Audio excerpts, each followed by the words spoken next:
La clé du mystère sur Fréquence Évasion, recherche et témoignages. Nous sommes en compagnie de Sylviane Brazen. Bonjour, merci d'être avec nous. Bonjour à vous. Alors vous avez vécu une NDE, une expérience aux frontières de la mort. Comment cette expérience s'est passée et à quelle occasion vous avez vécu une telle expérience?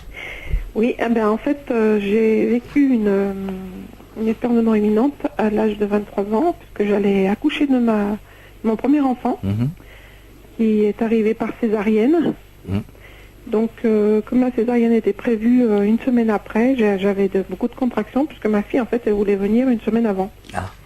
Donc voilà, je suis rentrée à la clinique, et donc,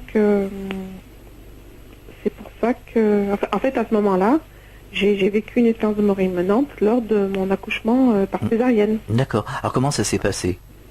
En fait, moi, je suis sortie de mon corps à ce moment-là, et sur la table, et je me vois très bien quand je vous le dis, hein, je me vois sur la table, sur une table avec mon visage de 23 ans, Ouais. et puis je suis allongée, j'ai les yeux fermés, et moi je suis au-dessus, je suis au plafond, et je regarde mon corps qui est là. Je suis assez étonnée de me voir en bas, Oui. en dessous de moi. Et je sens cet étonnement en plus. Hein. Je sens l'étonnement en fait du fait de me regarder. Surprise. De me voir, voilà.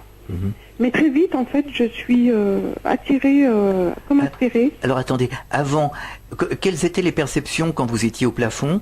Est-ce que vous voyez, comme certains le disent, à 360 degrés? Je voyais un peu sur les côtés, je ne sais pas si c'est à 360 degrés, mais je voyais en fait la pièce. Hein. Oui. Ouais, je me voyais, et oui, je me voyais dans la salle. Hein. Oui, oui. Oui. Et après, vous êtes allé en direction de ce fameux tunnel? Oui, en fait, comme j'ai été aspirée dans le tunnel, c'était un tunnel un peu sombre, sans être sombre, enfin bon, il n'était pas inquiétant donc. Oui. Et en fait, j'étais dans ce tunnel et je flottais à l'horizontale, puisque je n'avais pas l'impression d'être seule non plus. Oui. Mais je voyais personne en fait. Hein. C'est le ressenti que j'avais en fait, de ne pas être seule dans ce tunnel. Et donc je flottais toujours à l'horizontale, en étant toujours dans une sérénité et une harmonie, et comme si c'était rempli d'amour ce tunnel. Ah d'accord. Et vous aviez toujours, pas peur? Vous étiez Non. calme? Non, du tout. Non, j'étais dans un état vraiment serein. Ouais. Ouais. Et ensuite, Ouais. que s'est-il passé? Alors donc, je continuais à flotter.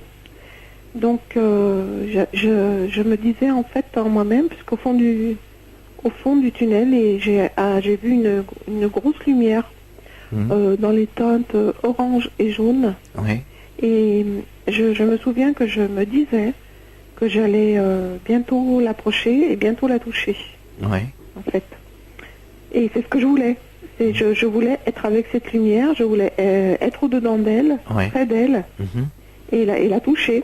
Oui. Donc, et j'étais très très près en fait, vraiment très près. Oui. Et au moment où j'allais la toucher, c'est comme si elle m'avait dit repars, parce que je ne pouvais pas la toucher en fait. Et donc je suis revenue en arrière et j'ai réintégré mon corps.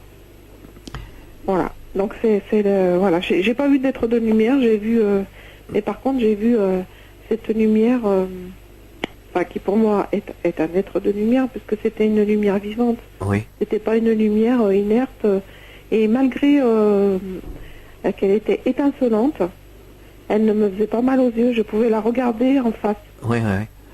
Et c'était une lumière qui était souvent, des expérienceurs le disent, une lumière qui était pensante, qui envoyait des messages. C'était ça? C'était une lumière remplie d'amour pour moi. Oui. Ouais.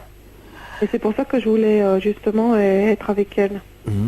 Et en fait, c'est comme si elle m'avait dit repars, et voilà. Bon, c'est vrai que j'avais mon bébé, hein, puisque je l'avais encore pas vu. Vous avez eu le choix ou on vous a demandé de repartir? Est-ce que vous avez eu... Non, j'ai pas eu le choix. Vous n'avez pas eu le choix? Non. Non, parce que moi, quand je suis revenue dans mon corps, bon, j'ai ressenti beaucoup de douleur. Et en plus, il y avait une infirmière qui était en face de moi et je lui ai crié dessus, quoi.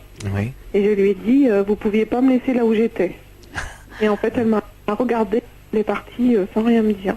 Ah. Et je voulais pas revenir. Mhm. Je voulais pas revenir malgré que j'avais mis au monde ma fille. Mhm. Voilà. Et donc, quelles ont été les conséquences après cette expérience? Eh ben, disons que j'avais que 23 ans, hein, puisque je suis restée 23 ans sans en parler. Oui. Hein. La seule personne à qui je l'ai dit, c'est à l'hôpital, Mhm. à mon mari. Donc je lui ai dit 2-3 jours après, parce qu'en fait mon médecin il m'a dit, je voulais manger en fait, Mhm. parce que ça faisait 3 jours que je mangeais presque rien, et parce que je voulais allaiter ma fille. Mhm. Et en fait le médecin il m'a dit, elle veut manger alors qu'elle a manqué de mourir. Mhm.